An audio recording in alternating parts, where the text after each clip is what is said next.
Lori, malapit nang maluto. Sis Katja, sis Lailani. Ayan, malapit na tayo makaluto.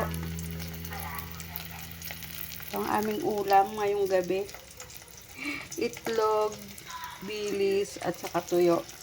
Kasi yung aming ulam, yung tinira namin kaninang tanghali na ulam namin, sabi nung aking anakis, nung panganay ko, akin na lang, sabi niya.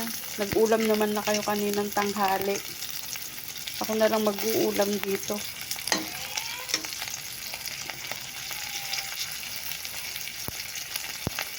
Parang sabik na sabik siyang mag-ulam ng gulay.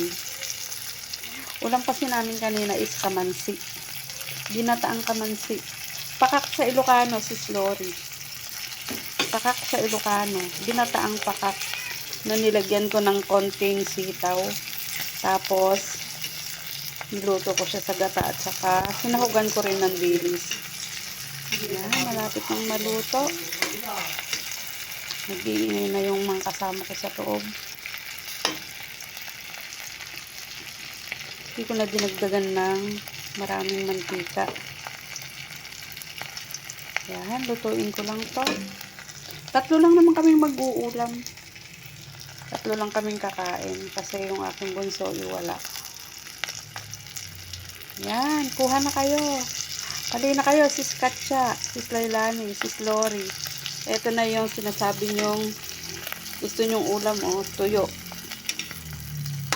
Tuyo at itlog at bilis. Tapos, sasawsaw natin sa kamatis.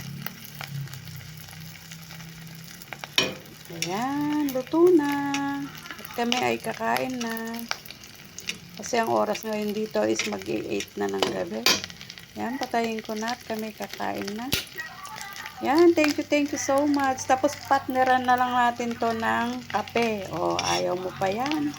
Masarap ng buhay yan, mga friends. Ayan, kain na tayo.